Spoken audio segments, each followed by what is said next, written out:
Good afternoon, ladies and gentlemen. Happy Easter Bank Holiday Monday to you all. I'm Richard Vobes, and this is Listen with Vobes. And we're reading a very English story called London Belongs to Me. Welcome along. I hope you're having a fantastic Easter. Mine's just been ruined. Ladies and gentlemen. Has been ruined. I've just discovered that the Royal Mint are bringing out a commemorative coin in which they feature Britannia. I've just been listening to something, except that as we always imagined Britannia being a British citizen, this one is now depicted as a woman of colour, as they say, to show off the diversity of Britain. And it just makes you weep that and you'll have to call me a racist now, I think, because I don't think of Britannia, who is a made-up character who is there to protect our waves, and we sing Rule Britannia, as a black woman, because at that time there were so few black people about in this country. But we are in odd times when Britannia, like Anne Boleyn, have all been changed to suit a certain narrative. And that's why I refer to this book as being a truly English book. London Belongs to Me. I had to get that off. I had to say it. I had to get it off my chest. On Bank Holiday Monday, on Easter, very English day here for us. Hello to the lovely Julia, to Turbo Stream, to Tool Podge Rog, to Audrey Forbes Hamilton, to Martin Cannon, to Dave Evad, to Justine Jones, to Sensible Paul, to Anne H, to Sean James Cameron from the supermarket, and to Philip Hammond and Mary. Good afternoon. Lovely to have you on this beautiful sunny day now down here in Worthing, although there's a bit of a chilly wind.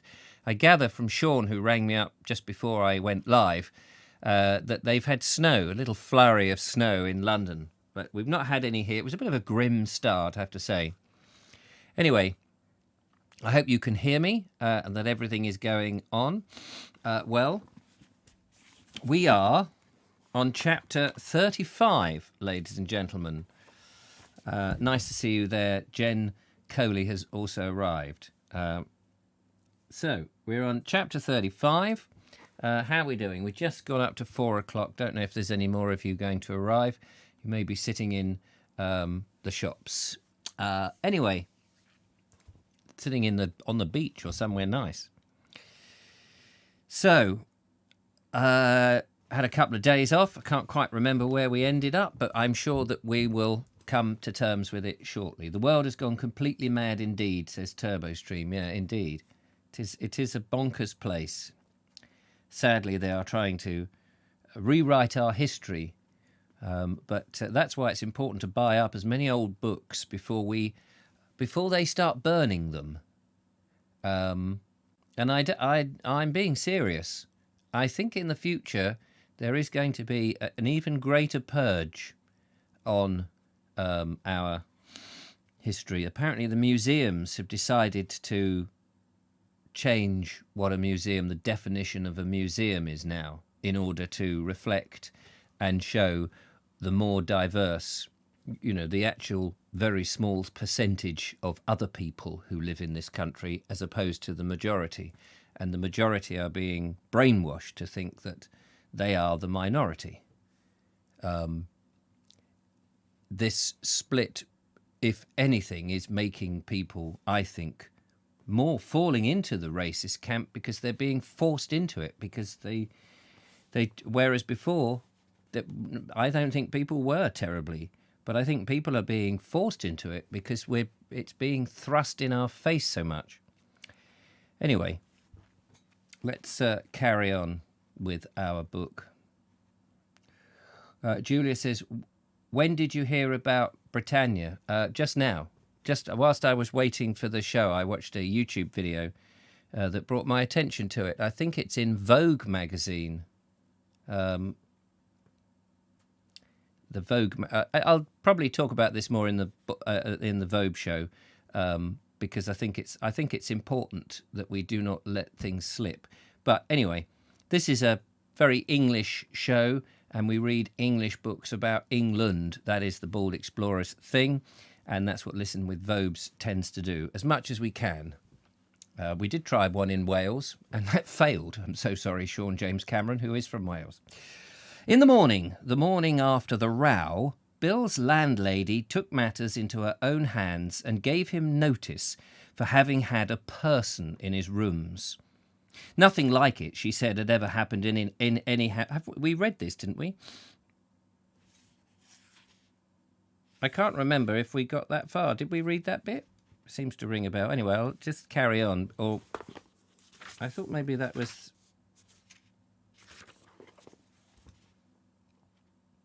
Because I'm sure I didn't want to start. Anyway, nothing like that had ever happened before in any house of hers. She spoke as though it was something which, left unchecked, would contaminate the rest of Belsize Park. Yes, I'm sure we read all of that bit.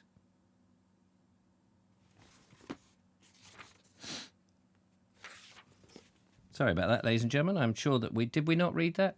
I just wondered if you'd had it on April Fool's Day. No, it's not not on April Fool's Day. It was actually something like the 28th of March. And what an April Fool that would be. Did we write? We had the invigilator, didn't we? Yes. At 1 o'clock, the invigilator called a halt, and Bill looked gloomily at the numbered pages in front of him. Yes, we read that as well. I think we got up to there. Oh, no, we didn't, actually. I don't remember this bit. Hang on. At 1 o'clock, the invigilator called a halt, and Bill looked gloomily at the numbered pages in front of him. He didn't seem to have written so much as the others. By now, the two Jews and the Indian had great dossiers in front of them. I remember that. And that was all. That wasn't all. Bill had his own views on the quality of what he had managed to do. I only wish I knew... Yes, we'd read that as well. We'd read that. I'm sure we had. Oh, yes, cheer up. I've just had a message come through. Are we still... We're still broadcasting, aren't we? Cheer up, Bill. Who was this? Doris said, I love you. Oh, yes, there we go. He couldn't help the porter at the time. He did love her. He felt distinctly better, and he told her so again. They were the 3 words that he'd been wanting. But I don't remember that bit.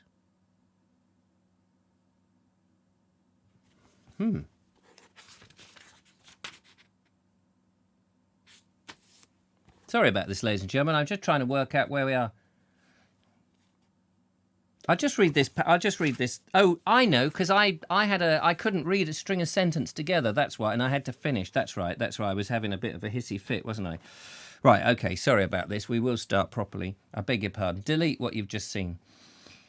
At 1 o'clock, I'll just read this whole bit again, and then we'll get into it. At 1 o'clock, the invigilator called a halt, and Bill looked gloomily at the numbered pages in front of him. He didn't seem to have written as much as the others. By now, the two Jews and the Indian had great dossiers in front of them. And that wasn't all. Bill had his own views on the quality of what he had managed to do. I only wish I knew how I'd been spending the last 5 years, he thought gloomily. I only wish I knew. He forgot his gloom, however, at the thought that he would be at last to be able to phone Doris.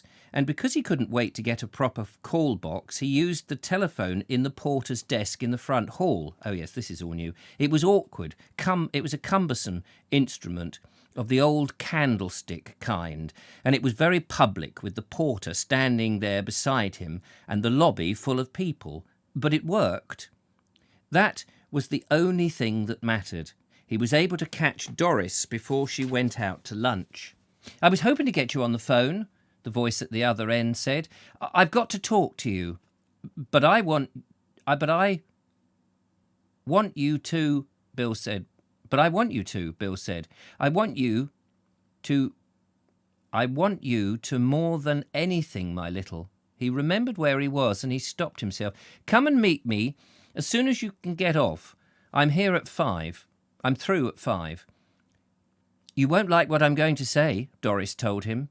Bill felt a cold patch in the middle of his stomach, as though an ice pack had been placed there. Then don't say it, he told her, trying to sound light and carefree. Don't say it, just come. See you at the tea kettle at 6. All right, Doris' voice answered. I'll be there, but you won't like it. Her voice trailed off and ended in what sounded suspiciously like a swallow. "Cheer up, Bill. Cheer up," Bill told her. "Don't worry. I love you." He couldn't help about the porter this time. He did love her, and he felt distinctly better now that he'd told her so again. They were 3 words that he'd been wanting to say all morning. Altogether, it was a day of telephoning. First, Doreen phoned the office to say that she had a migraine and the doctor wouldn't allow her outside of the flat. Then, later in the morning, Mr. Purkis rang up Doreen. And only just in time, too. She was on the verge of another nasty bout of suicide when the bell rang. Indeed, she could hardly have been in lower spirits. The fact that she had lost Doris for a friend wasn't the only thing that was worrying her. By 9:30, when he still hadn't phoned, it seemed that she'd lost Mr. Purkis as well. She made 2 perfectly good attempts to phone him herself, and each time, though she was sure that he was there, his secretary said that he wasn't. It was no wonder that she had a migraine, and if it got worse, she really would have to call a doctor. After all, it wasn't her fault that things hurt her so much. So it was just the way she was made. And then everything cleared up magically when Monty rang her. He sounded so calm and experienced that she couldn't help simply loving him. She didn't know that he'd been plucking up the courage for a whole 3/4 of an hour beforehand, reaching out for the receiver at one moment and then thrusting it away from him at the next. When he did finally get through to his little Doreen, she was twice his size really, but he'd always thought of her as little Doreen. He'd made up his mind.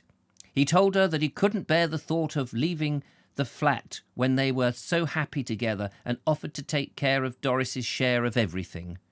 When Doreen had accepted, and she didn't see what else she could possibly do in the circumstances, even though she simply hated the idea of being a drag on anyone, Mr. Purkis suggested very delicately that he was closing his flat anyway, she might as well let him come up to the studio for a few nights, so...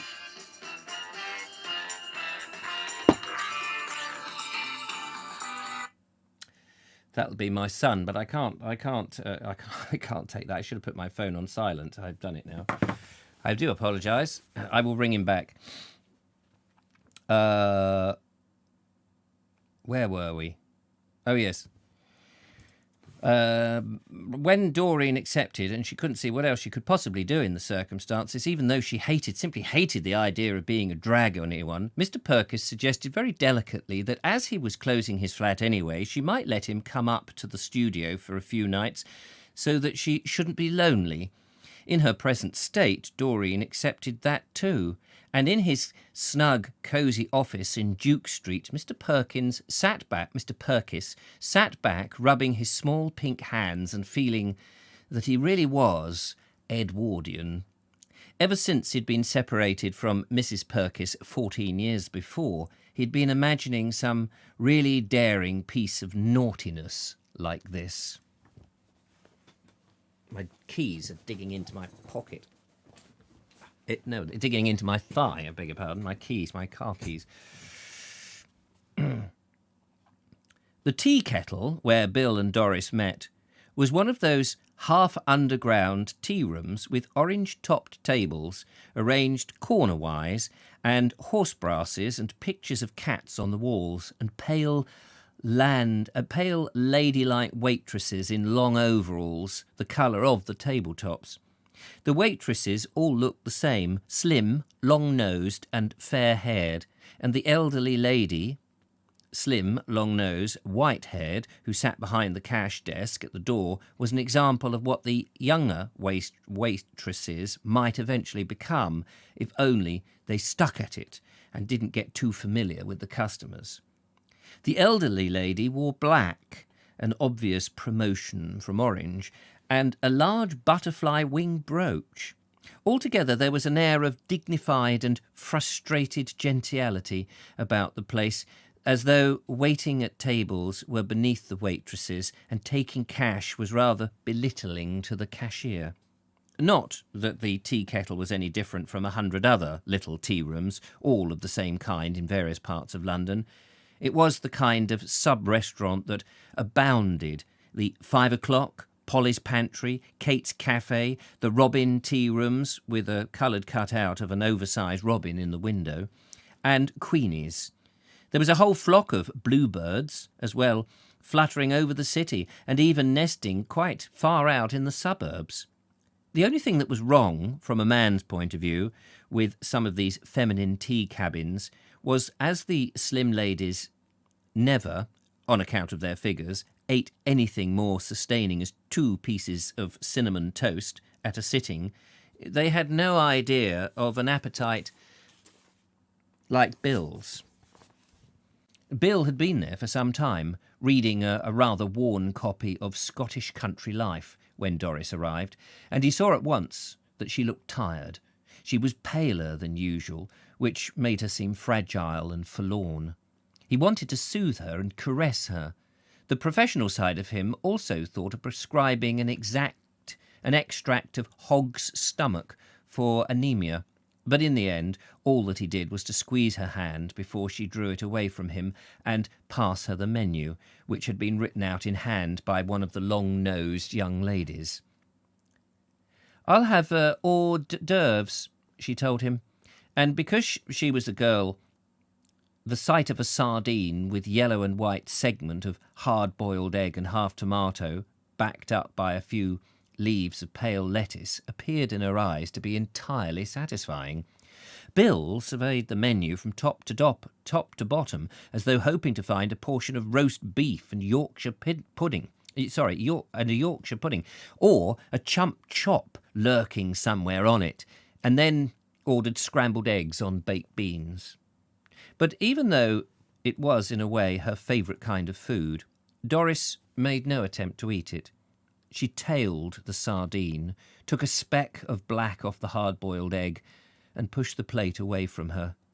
"I want to talk to you," she said. There was something in her voice that Bill didn't like.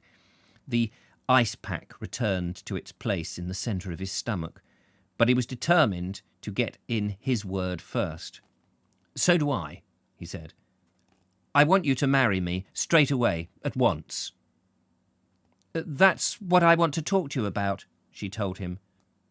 "Go on," he said, doubtfully. "I've been thinking," she said. "I don't want to get married. Not yet." "Don't want to get married?" he repeated. "Not want to?" "No, it isn't exactly that," she explained. "It's different somehow. I just don't want you to feel that you've got to marry me because of what happened last night." The ice pack melted as she was speaking, leaving a wet, sticky feeling in its place. He leant forward and managed to get hold of her hand again. "But I want to marry you," he said. "You know it'd be silly," she answered. "It wouldn't be fair. You're not even qualified yet." "I shall be by the autumn." She broke off suddenly. "Oh, Bill," she said, "I meant to ask you as soon as I saw you. How were the finals?" Bill grinned. "Oh, them," he said. "They're jam. They're a walkover." "But you ought to be established first," she went on. "You know you ought. It's an awful drag on a young doctor being married." "Who said so?" She was right, of course. He'd known several men who had just been... He knew several men who just hadn't been able to make the grade and had drifted away into the East End panel practices. Doreen said it. She said... "Oh, what the hell does Doreen got to do with it?" he said. "She doesn't know anything about anything." It surprised Doris to think that Doreen didn't know. It has always seemed to her that she knew everything. "You know you want to go on and be a surgeon," she continued. "That'll take years." Bill paused and began stirring his coffee with his free hand. "You've got your job," he said. "We could manage." Doris shook her head. "It isn't only that," she said. "It's a lot of things. It's me and my people. The way I've been brought up and where I come from. It's a lot of things. I might just be about right as a doctor's wife, but a surgeon's different. You'll be in Harley Street, and you ought to have somebody awfully grand." She removed her hand from his for the second time and began searching about in her bag for a handkerchief. "You'll make a marvellous surgeon's wife," he told her. "You'll make the most bloody marvellous surgeon's wife in the world." "Oh, Bill, you're crazy." They sat for a moment without speaking. "Then will you marry me?" "Not yet." "Better hurry up," he told her. "There'll be a war at any moment. No sense waiting till I'm sent abroad." "Do you mean it?"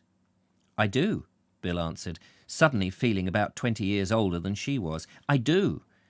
I mean that we shouldn't see each other for years.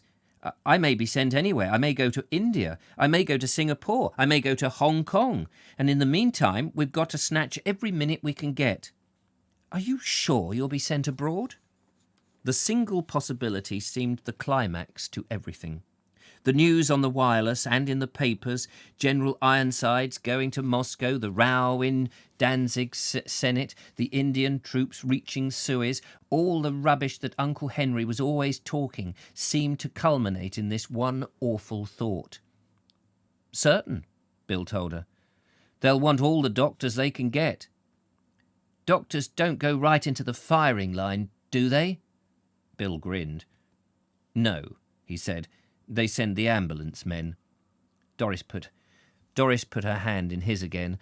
"Oh, Bill, I do love you so," she said. "There won't be a war, will there?" "Not a chance of it. I was only joking." There was a pause. "Then what are you going to do tonight?" he asked. "I'm going home." "To Dulcimer Street?" "Yes, of course. I can't go back to Doreen's now." "Have you told them?" "Not yet." "Well, let's go somewhere first." And it was his second evening of revision, pathology tomorrow, that went down the drain, as he said it. We're on chapter 36. Mrs. Josser was taking the daily paper down to Mrs. Vizard. It had gone on for so long, this habit of lending her the daily paper after the Jossers had finished with it, that Mrs. Vizard had come to regard it as a kind of right. And it was even better now that Mr. Josser had left the city. It meant that instead of having to wait until the evening, she got the day's news in the afternoon, while there was still some morning sparkle left on it. As Mrs. Josser descended the dark staircase, the thought crossed her mind that it was sad that anyone of Mrs. Vizard's background should, through the impeccable incident accident. Just get my eyes. I can't quite focus for some reason on the text today. Probably need some reading glasses. It comes and goes, you see. Comes and goes. I've only got the one eye. As Mrs. Josser descended the dark staircase, the thought crossed her mind that it was sad that anyone of Mrs. Vizard's background should, through the impeccable accident of widowhood, have been reduced to a front basement in her own lawful house. She felt very sorry for her. Not deeply sorry, just regretful. Taking everything into consideration, Mrs. Vizard had made a remarkably efficient job of widowhood. There seemed, when she knocked on the door, to be something oddly hesitating about Mrs. Vizard's reply. It was preceded by something which sounded like a whisper, and then, when she went inside, she saw why she had been kept waiting. Mrs. Vizard was not alone.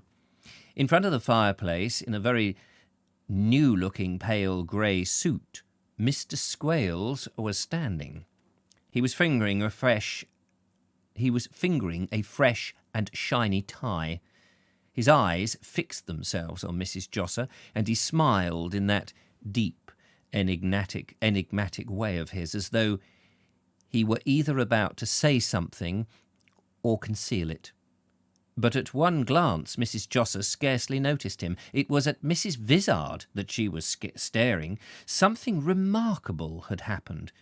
It was not the same Mrs. Vizard who faced her. Instead of the dark blue serge cut very high at the throat, which she usually wore, she was decked out in a smart black dress with a large bunch of artificial flowers pinned onto her shoulder. It was the sort of dress that a lady, even a young lady probably in Bond Street, might wear. But most astonishing of all was the change which Mrs. Vizard had wrought in her own person. Ever since Mrs. Josser had seen her earlier in the day, she had remodelled herself.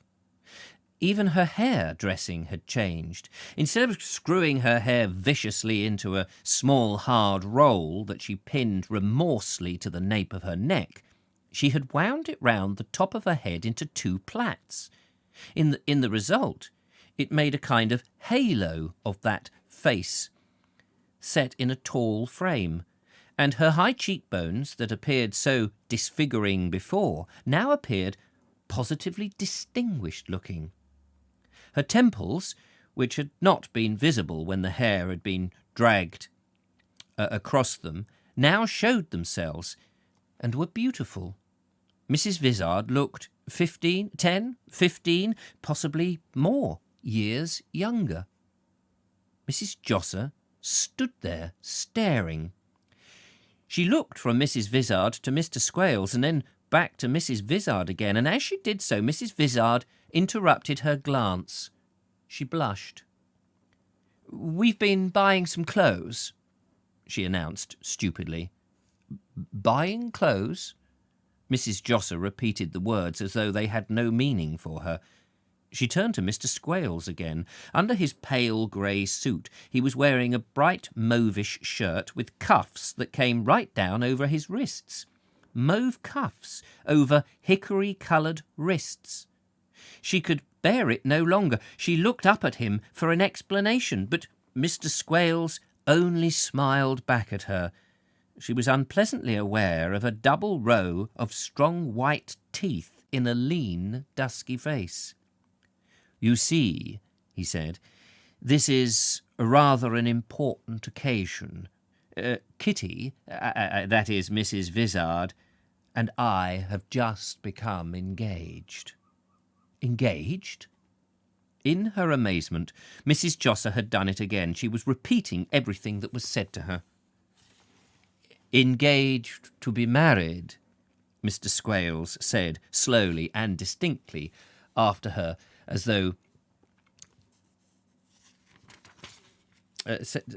said slowly and distinctly after her, as though there was something magical in having the words uttered for the 3rd time. He paused. "And I feel sure you'd want to be the first to congratulate us," he continued in the same deep, purring voice. "The first to share our joy." Mrs. Josser tore her gaze away from Mr. Squales and looked across at Mrs. Vizard. The expression that she saw there startled her. Mrs. Vizard wasn't smiling in the least. Her face was set. She was looking hard at Mrs. Josser as though daring her not to congratulate them. Mrs. Josser moved her lips. She was trying hard to say something, but what? She could think of nothing that she would like to hear herself saying. It was Mr. Squales who saved her from this moment of confusion. He appeared suddenly beside her, a wine-glass in his hand. Mrs. Josser glanced up and saw that on the sideboard, the respectable mahogany sideboard where the tea-caddy and the biscuit barrel had always stood, a bottle of white port and a row of glasses were standing. "You'll drink to our health?" he asked her. But before she could answer, he had transferred his smile, fixed and gleaming as ever, to Mrs. Vizard. "And you too, Kitty," he added, "a glass of port wine to celebrate?" "Thank you," Mrs. Vizard replied. She spoke faintly like a child as she thanked him for her own port wine. Then Mr. Squales turned to Mrs. Josser. She felt the wine-glass being pressed into her hand. The stem was smooth and icy cold. She drew back instinctively. No, thank you," she said. "You won't drink to our marriage?" Mr. Squales inquired. His smile increased in intensity until it was glowering at her. No, it's not that," Mrs. Josser told him. It's simply that I can't stop. I want to go and tell Mr. Josser." The smile reached its uttermost limits. Of course, he told her. "You must invite him down. Then we all four will drink together." As soon as she reached her living room upstairs, Mrs. Josser sat down herself on the corner of the couch. Then she burst into tears. "It's horrible, that's what it is," she said. "Just horrible." Mr. Josser put down his paper and came over to her. "Don't take it to heart, Mother," he told her kindly. "I know just how you feel about Percy." We are on chapter 37. It was boring, waiting. And that was all Percy did nowadays. Wait. There had been a second remand, and he was getting fed up with it. If they didn't know their own mind, if they were regretting having collared him, why didn't they come clean out and let him go again? He wasn't doing them any good, sitting there, was he? "They wouldn't treat me like this way if I was a rich man," he told himself. "They wouldn't dare." Bail allowed on 2 sureties of 500. There were paragraphs like that in the paper every day. If he'd had his own Rolls-Royce, he could have driven away in it the same day they'd come for him. Talk about one law for the poor and another for the rich. Somebody ought to get up in Parliament and do something. He paused and ran his pocket comb through his hair. "They wouldn't treat me this way, not if I was a rich man," he added. "They wouldn't dare." Then the other thought, the warm, comforting one, swept into his mind, sweetening it. "The laugh's on them, if only they knew it," he went on. "If they knew anything about me, they'd do something. They're just wasting their time trying to fix a Bentley on me. It's an Austin they ought to be busy about." But then he remembered suddenly what he was really waiting for. It was his mother. She'd be along at 2:30. It must be nearly that now. He hadn't got his watch, so he couldn't tell the time, and there weren't any clocks. Why weren't there any clocks? There was nothing wrong with wanting to know the time, was there? It's just another of those pinpricks. Thinking it over, he wished that his mother wasn't coming. It would only upset her, and he didn't like to see her that way. What was the use of it anyhow? She didn't understand. Prison wasn't a woman's line, it was a man's job. A man's job right through. He was in a bit of a jam, and that was all. And it was up to him and Mr. Barks to get him out. Women were simply in the way in a thing like this. He didn't like thinking about what had happened to Mrs. Boone, with no money coming in from him. But she'd saved something. He knew that because she often told him so, and Mrs. Vizard would never turn her out. She'd know that Percy would square things when he got back. Square things for everybody. He'd make things all right. For his old mum he would. He'd buy her a new fur coat. He'd give her something to wear, like jewellery. He'd take her to Brighton for a summer holiday. He wouldn't disappoint her. Then he forgot all about his mother and began wondering about the others. Connie was all right. She'd been plenty of jams herself. She wouldn't turn her nose up. And Mr. Squales, well, he was potty anyway. He didn't matter. He just burrowed his head in all that astrakhan and slept out the winter. Mr. Puddy was okay too. And Mr. Josser was okay, very much okay. It was Mrs. Josser who had argued for the meals that were being sent in. Why was he doing it? Percy wondered. And then, Oh, sorry, it was Mr. Josser who had arranged for the meals that was being sent in. Why was he doing it, Percy wondered. And then, of course, he saw why. It was because of Doris. Mr. Josser must have seen the way she'd thrown him over and felt ashamed about it. The price of those meals was conscience money, really. All the same, it was nice of him to feel that way. It was Mrs. Josser he wasn't so sure about. She'd always disliked him. He could feel that. But why worry? Disliking was something that two could do. That what he was really concerned about was Mrs. Josser getting together with Mrs. Vizard and plotting behind his back. He wasn't quite clear what harm they could do, but he didn't like it. In his present helpless, unprotected state, he was aware of a general unpleasant foreboding. Things were happening, and he didn't know what things. But quite suddenly, it wasn't Dulcimer Street that he was thinking about at all. It was the blonde. Not even Jackie, but the blonde.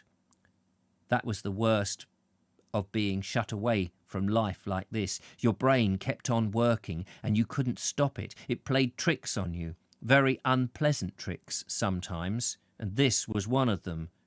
She was just as she'd been when he'd first fallen for her. He kept seeing her very smart and dolled up with plenty of lipstick on and her hair swept up all front a la West End. And she was smiling at him as though she could eat him. And it was just as though nothing had ever happened. He was still thinking about her, but not because he wanted to, but because he couldn't stop, when there was a sound of footsteps in the corridor outside. Keys jingled, and after one of those clumsy pauses that were always occurring in prisons, the door opened. "This'll be Mum," Percy told himself. "This is where things get difficult." He got up and stood there ready, a grin of uncertain welcome spreading across his face. He knew how she'd look, with her cheeks sunken from all the worry. His worry, really. She'd been through, from all the worry, his worry that she'd been through, and tears waiting on her eyes, ready for the moment when she actually saw him. But it wasn't Mrs. Boone at all. It was the warder with a thick eyebrows like George Robey's, and a police inspector, and an ordinary copper, and a quiet elderly man in a dark suit who looked like anyone in the corner of a first-class railway carriage. He was the deputy governor, but Percy only found that out afterwards. The warder, who couldn't help looking as though he were about to say something funny, stood himself up at attention beside the door and then closed and locked it after the others had come in. Just to show that they hadn't got anything on him, that they couldn't bounce him around as they wanted, Percy went over and leant against the table, his hands in his pockets. He was grinning. "Stand up properly, Boone," the elderly, quietly man told him. Percy stood up. "Now pay attention and listen carefully," the deputy governor went on. "The inspector wants to speak to you." Percy's grin came back on, but it wasn't the same grin. This was something quite different. This was pure nervousness. "I'm listening," he said. And because he wanted to show that he wasn't being difficult, that he was on their side really, he added, "Sir." He was trying hard to make everything go easily. But the inspector didn't seem to notice. "You are Percy Boone?" the inspector asked, in a heavy, flat-footed sort of voice. "Yeah, that's me," Percy answered. To his surprise, the copper was writing down his answer in a notebook as though it were all new and important. "Of number 10 Dulcimer Street, in the borough of Kennington." "Yeah, that's me," Percy said again. "You are charged," the inspector went on in the same expressionless voice, "with the murder of Lily Ann Watson, otherwise known as Rosa Sinclair, on the night of the June the 3rd, 1939, in the borough of Wimbledon." There was a pause. The inspector stopped and Percy answered, "I never." Even that went down in the notebook. Then the deputy governor spoke again. Anything you say may be used in evidence. But Percy wasn't listening anymore. He was trying hard to keep control of himself and not cry or anything, trying to behave sensible, in fact. "I never done it," he said firmly. "I can prove where I was at the time. I got witnesses." The policeman was writing hard, and Percy realised that perhaps he'd said too much. "I decline to make any statement until I've consulted my solicitor," he said, remembering that those were the classic words in the circumstances. "I'm not saying nothing," he added. The inspector stood back. The policeman, the ordinary copper, closed his notebook, and the deputy governor came forward. "You fully understand, Boone?" "Yes, sir." The words came faintly. "The warder will make the necessary arrangements for your solicitor to see you." At this mention of him, the warder drew himself even more sharply to attention, and his eyebrows arched themselves even higher, as though he were about to utter...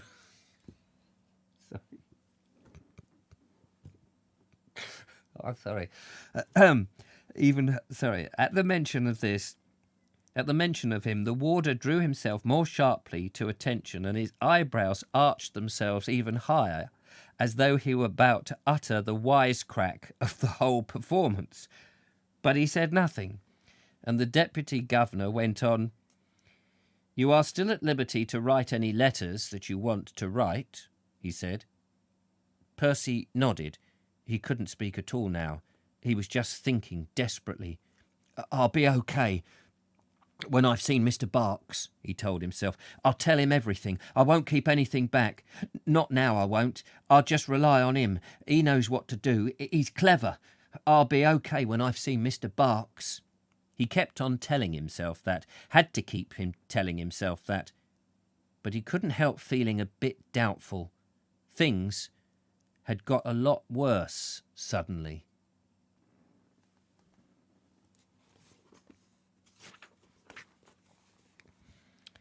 Oh dear.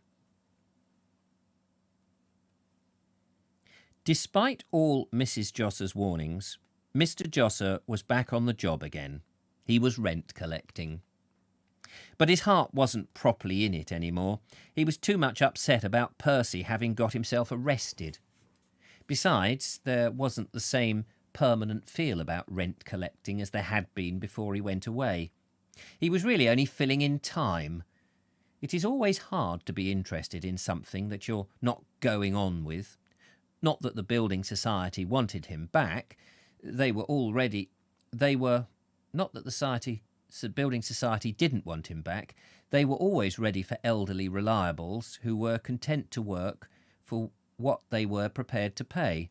No, it was Mr. Josser who didn't want them, and that was because of the change in Mrs. Josser's attitude.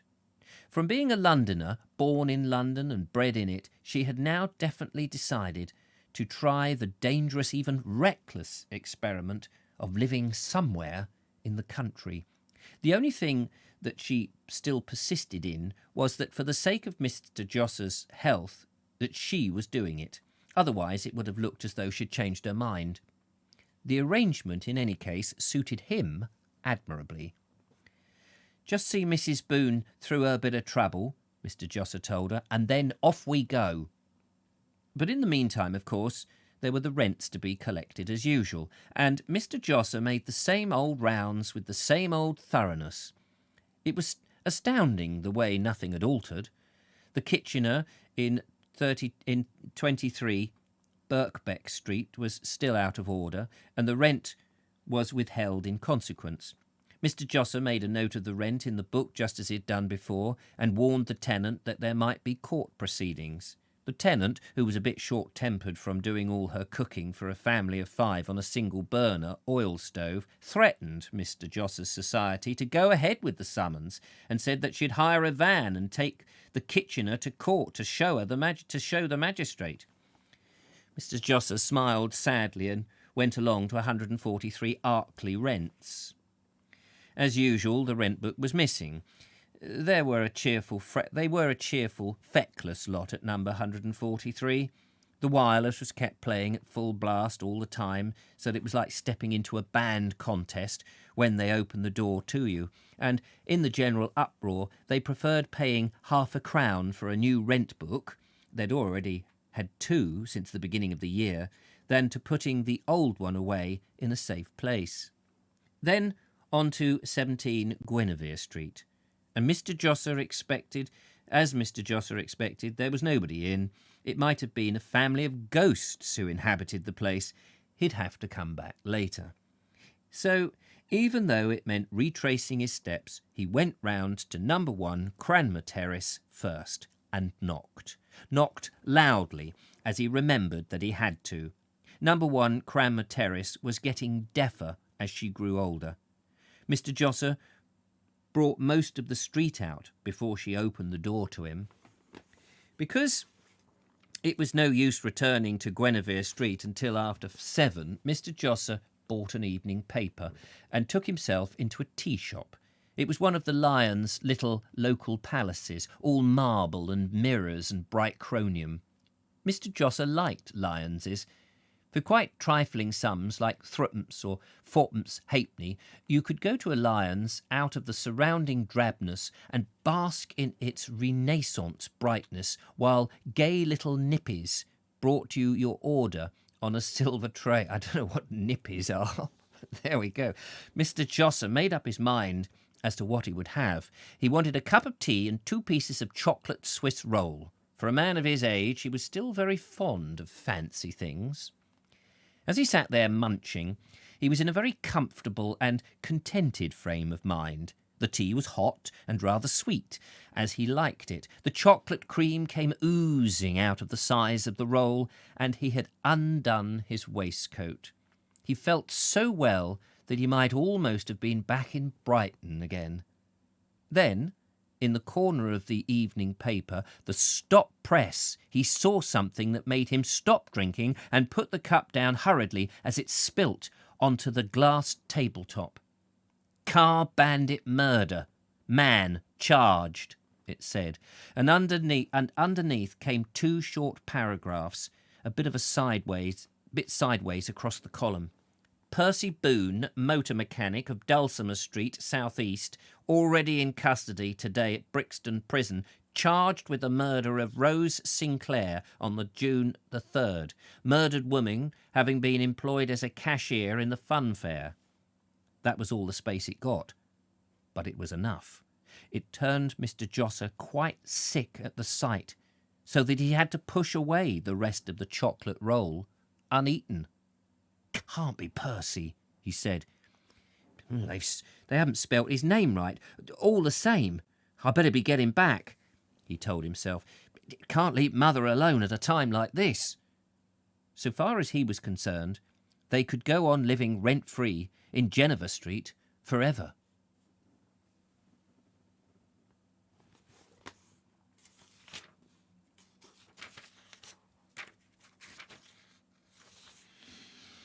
How are we doing? It's coming up to 10 to... I think I better stop here, just judging by what's ahead, if that's all right. That was a ripping book. By the way, we are almost halfway through the book. What a shame. Thoroughly enjoying this. I hope you're enjoying as well. Hope you're having a lovely bank holiday Monday. I better go and ring my son, find out if he's okay. Nippies are the nicknames for the waitresses due to their speed. Oh, yes, nipping here and nipping back. I'm glad it wasn't anything dodgy. So there we go. So now it begins, really, for Percy. Will be difficult for him. Absolutely. We've got to get to Veezy Blaze yet, but enough of Veezy Blaze. We've had that name appear earlier in the book, but you probably won't remember, and it's not significant that you do, but I remembered it from a raid that happened. Anyway, thank you very much for coming along. Back again tomorrow for more fun and games with London Belongs to Me. Look after yourselves. Thanks very much for watching. Enjoy the rest of the day. There is a Vobe show with the lovely Julia here in the studio. So that's on at 8 o'clock on the Vobe Show channel. In the meantime, take care, look after yourselves, and I'll see you tomorrow. Ta-ta for now. Bye-bye.